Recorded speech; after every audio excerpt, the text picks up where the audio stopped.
नमः सिद्धेभ्यः।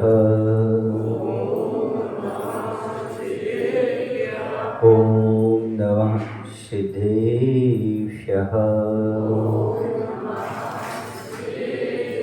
जय श्री ओम नमः सिद्धेभ्यः। कौनिनमुक्कारम् अर्हन्तारं तहेव सिद्धारम् आर्यवच्छायारं लोयं ये सौसाहुरं लोयं ये सौसाहुरं। बोले पंच परमेश्वरी भगवान की, देवादिदेव श्री पार्श्वनाथ भगवान की, आचार्य गुरुदेव भगवान श्री विद्यासागर जी महाराज की।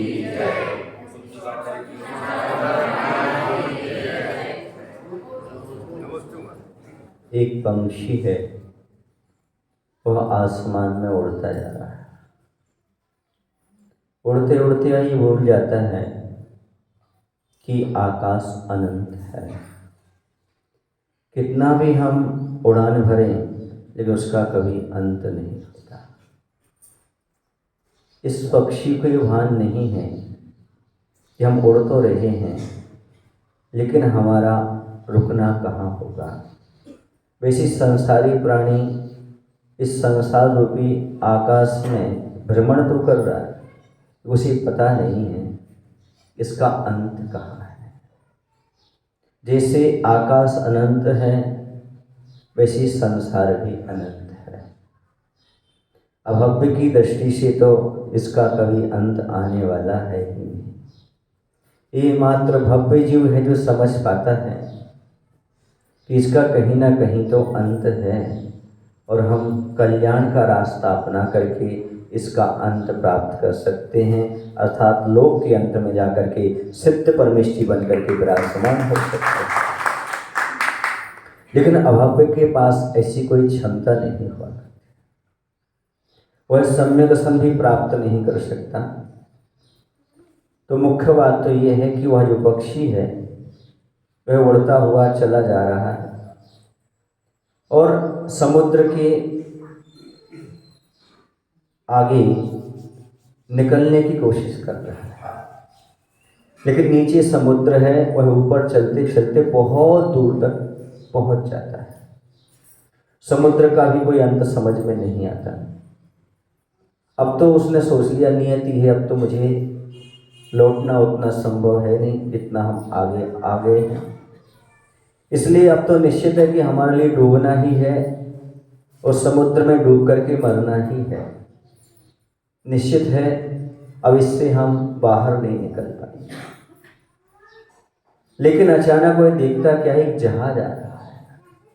जब उस जहाज को देखता है तो वह बड़ा खुश हो जाता है, बड़े आनंद का अनुभव करने लगता है।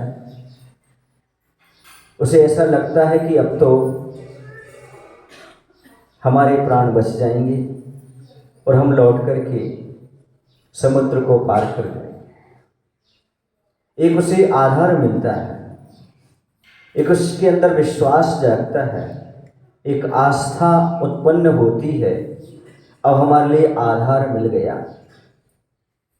इसी प्रकार से संसार समुद्र में गोते लगाते हुए, संसार समुद्र में भ्रमण करते हुए देव शास्त्र गुरु वो जहाज हैं जिस पर सवार होकर के हम संसार से पार उतर सकते हैं। और कोई दूसरा ऐसा रास्ता नहीं है, ऐसा कोई उपाय नहीं है। सम्यक दृष्टि को वो आधार मिल जाता है, वो विश्वास उसके अंदर जाग जाता है, वो श्रद्धा उसके अंदर जाग जाती है कि वास्तव में देवशास्त्र गुरु जहाज है। और उस मस्तूल पर जाकर वह पक्षी बैठ जाता है, निश्चिंत हो जाता है। अब तो मैं नाव पर बैठ चुका हूँ, जहाज पर बैठ चुका हूँ, अब तो पार लग जाऊंगा। इसी प्रकार से सम्यक दृष्टि सोचता है गुरु को नाव बना बैठा तू, फिर क्यों तनाव है। अब तनाव लेने की जरूरत नहीं, टेंशन लेने की जरूरत नहीं। जो अपने आप को देवशास्त्र गुरु पर समर्पित कर देते हैं वो चिंता मुक्त होकर के आगे बढ़ते चले जाते हैं। तो बड़ी विश्वास हो जाता है, उनका समर्पण ही बात कहता है। कि जब हमने प्रभु और गुरु के हाथ अपनी नैया थाम दी है तो निश्चित रूप से पार वो ही लगाएंगे। नाव हो या नाविक, पार तो लगाएगा ही लगाएगा। हम प्रभु को नाव मान लें या नाविक मान लें, गुरु को नाव मान लें या नाविक मान लें, लेकिन वो पार अवश्य लगाएंगे। मैं कहता भी हूँ, हे गुरु तुम नाव हो या नाविक, लेकिन हो तुम नेक। दुनिया में शिष्य बहुत होंगे आपके, पर मेरी गुरु तो बस एक। एक श्रद्धा रख करके, समर्पण के साथ अपने कार्य करते हैं, उन्हें कभी असफलता हाथ नहीं लगती। एक बार प्रभु को, गुरु को नाव और नाविक मान करके सवार हो जाइएगा, भव सागर से पार होने में देर नहीं लगेगी। भव सागर से पार जाने में देर नहीं लगेगी, लेकिन आज तक हमारे माध्यम से यही नहीं हो पाया। उस पक्षी को तो ये पूरा विश्वास हो गया, वह उस जहाज पर उतर गया, हमें विश्वास नहीं होता। कभी इस जहाज पर पहुंचते हैं, कभी उस जहाज पर पहुंचते हैं, कभी फिर आसमान मोड़ने लगते हैं, फिर आ जाते हैं। एक विश्वास होना चाहिए। देवशास्त्र गुरु की शरण को प्राप्त कर लिया, अब हमें मुक्ति का लाभ प्राप्त होगा ही होगा, ये निश्चित है। ये विश्वास हो, ऐसा नहीं कि 4 लोगों ने कहा तो विश्वास कर लिया और 4 लोगों ने कहा तो विश्वास छोड़ दिया। कभी श्वास सिद्धि हुई तो विश्वास कर लिया और श्वास सिद्ध नहीं हुआ तो विश्वास नहीं किया। प्राय करके लोग धर्म तो करते हैं, लेकिन भय से करते हैं, प्रलोभन से करते हैं, आशा के वशीभूत होकर करते हैं, स्नेह के वशीभूत होकर करते हैं, लेकिन श्रद्धा के साथ धर्म बहुत कम लोग करते हैं। एक आस्था होना जरूरी है। जैसे उस पक्षी को एक आस्था थी कि यदि हम जहाज पर बैठेंगे तो पार उतर जाएंगे, मात्र एक ही लक्ष्य था उसका जहाज पर उतरना, कि मुझे संसार इससे समुद्र से पार उतरना है। वैसे एक ही लक्ष्य होना चाहिए भक्त का, शिष्य का, आस्थावान श्रावक का, सम्यक दृष्टि का, कि मैं देवशास्त्र की शरण स्वीकार कर लूंगा, निश्चित संसार सागर से पार उतर जाऊंगा। जहाज की शरण इसलिए नहीं ली जाती कि खाना पीना मिलेगा, बल्कि इसलिए शरण ली जाती है कि हम सागर से पार हो जाएंगे। ऐसे भगवान की भक्ति करते हुए, आराधना करते हुए, हमें संसार की कामना न करते हुए मात्र एक ही भावना भाना है कि हम संसार समुद्र से पार उतर जाएं।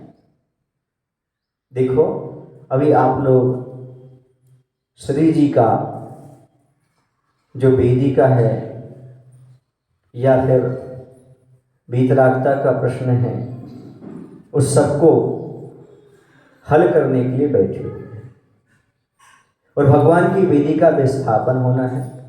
श्री जी को वेदी से दूसरे स्थान पर ले जाना है और ये भावना भाना है, भगवान हम आपको क्या उच्चासन देंगे, आपकी भक्ति करके, आराधना करके हम ही उच्च स्थान को प्राप्त कर लेंगे।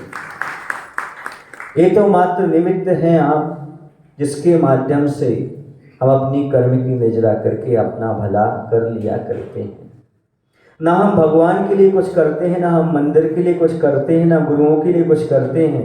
ये तो हम अपने परिणामों को निर्मल बनाने के लिए करते हैं, धन का सदुपयोग करने के लिए करते हैं।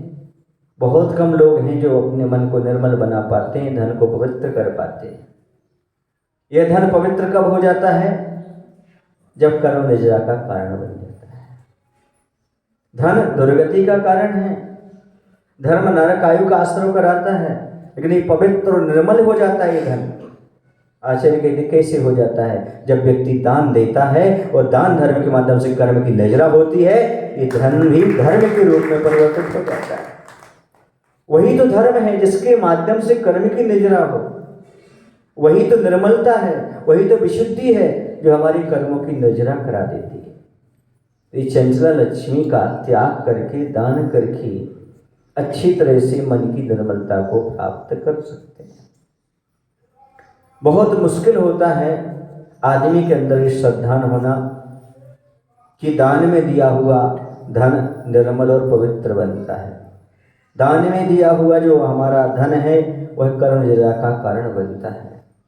प्रत्येक व्यक्ति जो भी आयाम करता है वो सब कर्मजरा के लिए करता है, मन की निर्मलता के लिए करता है, आत्मा की विशुद्धि के लिए करता है। पर ये विश्वास नहीं बैठ पाता उसके अंदर कि मैं जो दान दे रहा हूँ इससे कर्म की निजरा हो रही है। क्यों? ये सब परोक्ष है ना। उसी मात्र ये दिखता है कि मैं पैसा खर्च कर रहा हूँ। वर्तमान में तो ऐसा ही लगता है, किसान जब बीज डालता है तो ऐसा ही लगता है कि बीज खो रहा है, लेकिन विश्वास क्या रहता है, बीज खो नहीं रहा हो, बीज तो बो रहा है। बोने में और खोने में अंतर है ना। खोना उसे कहते हैं जो वापस ना आए, और बोना उसे कहते हैं जो कई गुना वापस आए। तो दान देते समय क्या भावना बनती है हमारी? हमने इतना खर्च किया, इतना खर्च किया, इतना खर्च किया। खर्च करना मतलब लौट कर नहीं आना, और बोना मतलब लौट कर आना। कितनों को श्रद्धा ने कि दान दिया लौट कर आता है? अच्छा, कितनों को श्रद्धा ने खेत में बीज बोया हुआ फसल के रूप में आता है? क्योंकि दिखता है। क्या है? ये सबको है, लेकिन ये विश्वास बहुत कम लोगों को है। लेकिन स्वयं देखो अपने जीवन में, पहले जब दान नहीं देते जब क्या पोजीशन थी, और जब दान दे रहे हो तो क्या पोजीशन है। देख लो ना, पहले बुंदेलखंड की क्या स्थिति थी, और जिस समय से आचार्य भगवान की कृपा बरसी है, साधुओं का समागम मिला है, तब से देखो बुंदेलखंड की क्या स्थिति है, मध्य प्रदेश की क्या स्थिति। क्यों? दान पुण्य के माध्यम से तो सारी समृद्धियां बढ़ती हैं। तो ये मत सोचना कि भगवान हम आपको उच्चासन दे रहे हैं, बल्कि ये सोचना ही भगवान आपको निमित्त बना करके हम ऊंचाइयों को प्राप्त करना चाह रहे हैं। ये तो मात्र निमित्त है भगवान, क्योंकि संसार में जो भी व्यक्ति करता है वो वापस लौट करके उसके पास ही आता है। तो जैसे आपके घर सुंदर हैं, वैसे ही सुंदर जिनालय होना चाहिए। जैसी सुंदरता आपके घर में रहती है, वैसी सुंदरता कहाँ होना चाहिए? जिनालय में। देखो ना, ऐसी सुंदरता आपके घर में है जैसी यहाँ पर है, ऐसी है? नहीं है। आपके यहाँ टाइल्स लगे होंगे कहाँ? जहाँ पर आप गंदगी करने जाते होंगे वहाँ भी टाइल्स, वहाँ इतना कचरा नहीं दिख सकता। वैसे ही जो व्यक्ति घर को तो अच्छा रखता है लेकिन मंदिर को अच्छा नहीं रखता, वो सम्यक दृष्टि नहीं होता। सम्यक दृष्टि वो होता है घर कैसा भी चल जाए पर मंदिर तो समोसरण जैसा लगना चाहिए। ऐसे जिसकी मानसिकता है, जो धन का सदुपयोग करता है, निश्चित रूप से वह अपने जीवन को निर्मल और पवित्र बना करके चलता है। तो पक्षी को एक विश्वास है, यदि मैं जहाज का सहारा लूंगा तो पार उतर जाऊंगा। आप लोगों को विश्वास है कि नहीं कि देवशास्त्र गुरु का सहारा लूंगा तो मेरा कल्याण हो जाएगा? कितने लोगों को विश्वास है? सबको? सबको है। तो विश्वास मात्र से काम चल जाएगा कि समर्पण होना पड़ेगा? एंड समर्पण होना पड़ेगा, बिल्कुल। तो जितना समय आप परिवार को देते हो उतना मंदिर को देते हो। समर्पण की बात करिए। जितना खर्चा आप घर में करते हो उतना मंदिर में करते हो, फिर कैसे कह रहे हैं आप समर्पण है? हम समर्पण करते हैं। बातें करना अलग चीज है, बातों के बतासा नहीं कह रहा हूं, आचरण के रसोल्ले की बात करता हूं। यदि हमारा इस श्रद्धान होता तो जितना समय आपका घर गृहस्थी के लिए है उससे अधिक समय कहाँ होता? मंदिर के लिए, आत्म कल्याण के लिए होता। यही तो दर्शा रहा है। ऐसा नहीं है कि आपके लिए कोई थर्मामीटर हो तो आपके यहाँ लगा दिया जाए और दिखा दिया जाए आपकी भक्ति कितनी है, समर्पण कितनी है। ये तो हम स्वयं आकलन कर सकते हैं ना। हम मंदिर के लिए समय कितना देते हैं, मुनि सेवा के लिए समय कितना देते हैं, पूजन के लिए समय कितना देते हैं, और भोजन के लिए कितना देते हैं, दुकान के लिए कितना देते हैं, परिवार के लिए कितना देते हैं। आपको कैसा लगता है? आपको परिवार संभाले है, पुण्य संभाले है कि परमात्मा संभाले? आपको कैसा लगता है?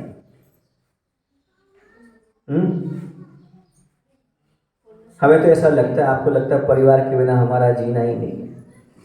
परमात्मा तो कभी कभी काम में आ जाते हैं, 24 घंटे में सुबह सुबह परमात्मा काम में आ जाते हैं, पुण्य काम में आ जाता है। बाकी 23 घंटे कौन है? परिवार को लगता है, धन को लगता है, ये हमारे लिए संभाले हुए है। और हकीकत बता दूं, जब धन परिवार कोई साथ नहीं देता तब धर्म और गुरु ही साथ देते। इसलिए तो महाराज जी हम आधा घंटा निकाल लेते हैं, इसलिए 1 घंटा निकाल लेते हैं। इस समर्पण नहीं तो ऐसा हो गया कि मजबूरी में दवाई खाना पड़ रही है। कैसे खाना पड़ रही? ऑक्सीजन नहीं है, ये दवाई है। यदि हमें विश्वास हो जाए कि सब कुछ परमात्मा से पुण्य से मिलता है तो भगवान की भक्ति ऑक्सीजन बन जाती है। लेकिन भगवान की भक्ति क्या बनी है? दवाई। दवाई कब तक लेते हैं यार? जब तक रोग है। रोग निकला और दवाई छूट जाती है। वैसे गरज पड़ी तो भगवान याद आते हैं, जब दुख हो तो विधान, अभिषेक, सब कुछ याद आता है। और बच्चों को मंदिर कब याद आता है? परीक्षा के समय। अभिषेक ने बताया परीक्षा के समय आता है ना। और आप लोगों को विधान विधान कब याद आते हैं? जब कोई रेत पड़े, कोई चला जाए, हैं उधारी ना दे कोई, आदि आदि चीज जब सामने आ जाती हैं तब जाकर के भगवान याद आते हैं। तब जाकर के आप लोगों के लिए शांति विधान आदि की इच्छा होती है। भगवान ऐसा काम हो जाए तो हम छत्र चढ़ाएंगे, ऐसी मानसिकता बन जाया करती है। ऐसी मानसिकता बनती है कि हमारा ऐसा काम हो जाए हम छत्र चढ़ाएंगे, ऐसा काम हो जाएगा हम ऐसा करेंगे। मतलब भगवान के साथ भी सौदा और व्यापार चलता रहता है। श्रद्धान बहुत कम बैठ पाता है। ऐसा नहीं हम दान करेंगे, पर एक काम करो, हमारा नाम एक पट्टी पर लिखना चाहिए, हमें इतना सम्मान मिलना चाहिए।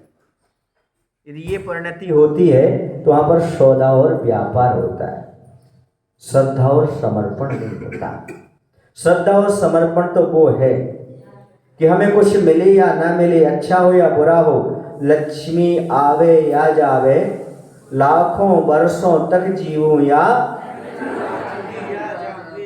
कोई भय या लालच देने आए तो भी न्याय मार्ग से मेरा पग कभी डिग ना पाए। न्याय मार्ग कौन सा है? ये जो हम बता रहे हैं आपके लिए, धर्म का मार्ग।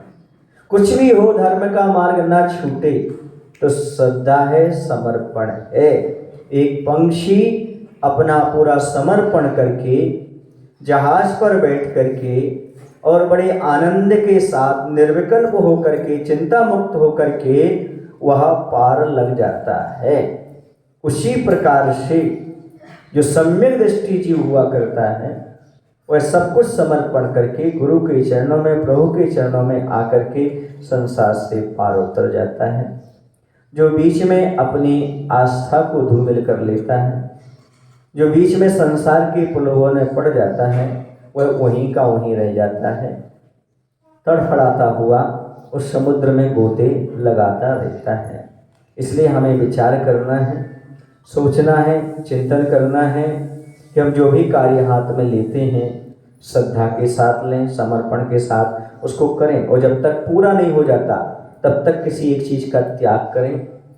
जब तक शरीर जी व्यवस्थित होकर के, अर्थात जो सुधार करना वो सुधार होकर के, जब तक श्री जी वेदी में विराजमान नहीं हो जाते तब तक कोई ना कोई आपको संकल्प लेना चाहिए। इस संकल्प के साथ हम तब तक रहेंगे। इस संकल्प के बिना हम कार्य पूर्ण नहीं करेंगे, क्योंकि संकल्प लेने से कार्य जल्दी पूर्ण हुआ करते हैं और आपको याद दिलाते रहते हैं यह कार्य हमें पूर्ण करना है, कब तक करना है, कैसे करना है, और तन मन धन के साथ समर्पित होना है। ये भावना आपकी बनती रहती है। तो 9 बजे कार्य है, कितने बजे काम है आपका? हाँ, तो इस प्रकार से हमें अपने जीवन में देवशास्त्र के प्रति समर्पण होना बहुत आवश्यक है।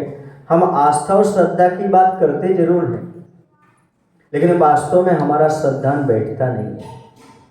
हम सामने वाले को उपदेश देते हैं, समझाते हैं, ऐसा करो तो काम हो जाएगा, ऐसा करो तो ऐसा काम हो जाएगा, लेकिन कभी कभी स्वयं उस पर आस्था नहीं जमा पाती। एक सेठ जी थे, वो हमेशा कहते थे भगवान पर श्रद्धा रखो सब काम हो जाएगा, भगवान पर श्रद्धा रखो सब काम हो जाएगा।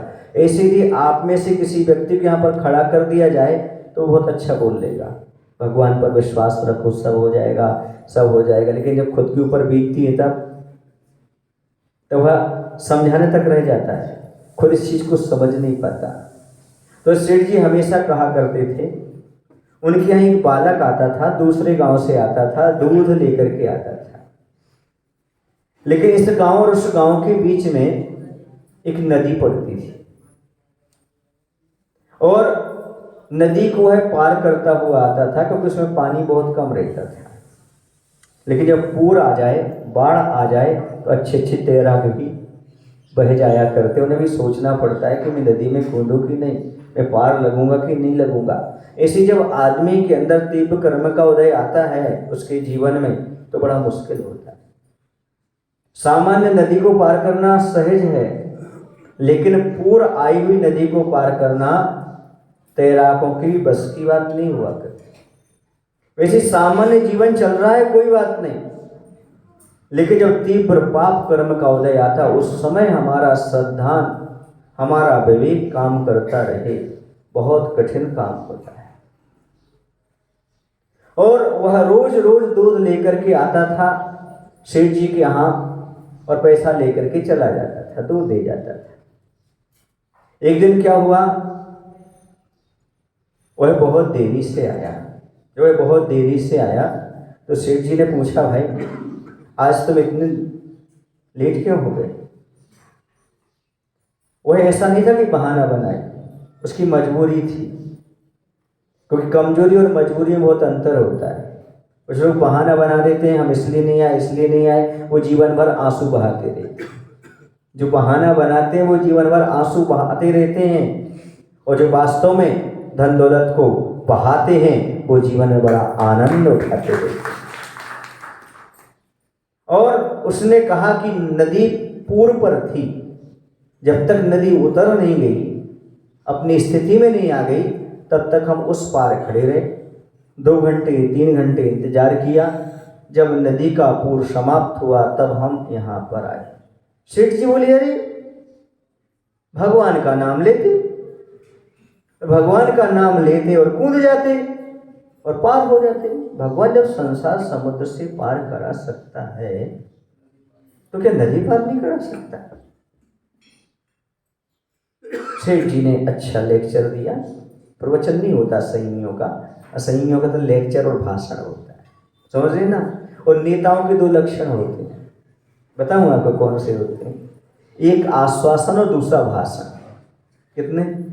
वो भाषण बहुत देंगे, आश्वासन, हाँ ऐसा काम हो जाएगा, हाँ ऐसा काम हो जाएगा, ये वो कहलाता आश्वासन। एक नेताजी थे, किसी व्यक्ति ने कहा कि हमारे नगर में एक शमशान घाट नहीं है, उसे बना दो। नेताजी तो बोलने खड़े हुए थे, बोलते गए, बोले आप लोग कहते हैं हमारे नगर में शमशान घाट बना दो, हम तो पूरे घर घर में शमशान घाट बना देगा, चिंता मत करो। समझ रहे आप? ये नेताओं के आश्वासन और भाषण चलते रहते हैं। पूरे नगर को स्वर्ग बना देंगे और नगर वासियों को स्वर्गवासी बना देंगे। तो ये है भाषण और आश्वासन की परंपरा, ये अनादिकाल से चली आ रही है। प्रत्येक व्यक्ति भाषण देने में माहिर है, उपदेश देने में माहिर है। भैया जी ऐसा नहीं ऐसा करो, महाराज जी ऐसा नहीं ऐसा होना चाहिए। अभी मार्गदर्शन, अभी खड़ा हो जाएगा एक आध व्यक्ति, अभी जाएंगे ना जब प्रतिमा जी को खिसकाएंगे, सब मार्गदर्शन देंगे, ऐसा करो ऐसा करो, लेकिन उस चीज को समझने का प्रयास कोई नहीं करता। उसी प्रकार से सेठ जी ने उसको समझाया कि बस भगवान पर श्रद्धा रखो और नदी में कूद जाओ, पार उतर जाओगे। ऐसा ही हुआ। एक दिन फिर पूर आ गई। उस बालक ने सेठ जी की बात को सुन रखा था, उसे भी विश्वास हो गया कि भगवान हमें पार लगाता है। उसे तैरना तो आता ही नहीं था और वह तो कूद पड़ा सेठ जी की बात पर विश्वास रख के, कि जब भगवान पर विश्वास रखते हैं तो संसार से पार हो जाते हैं, तो क्या नदी पार नहीं कर पाएंगे? और कूदा, और कूद करके हाथ पर चलाए, और उसे भगवान पर श्रद्धान था, उसका श्रद्धान काम कर गया, वो नदी पार करके आ गया। दूध अपने हाथ में लिए केन पहुंचा, ले उस सेठ जी बोले गीले क्यों हो गए? बोले आप ही ने तो कहा था।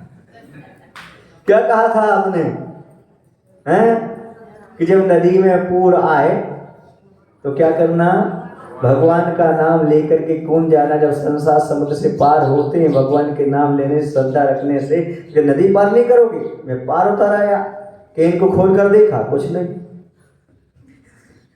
क्यों हैं, क्या बन गया था? बोलिए भाई, ऐसी स्थिति क्यों हो गई? ध्यान रखो बंधु, संसार से पार तो उतरोगे पर कुछ लेकर के नहीं उतर सकते। क्या नहीं कर सकते?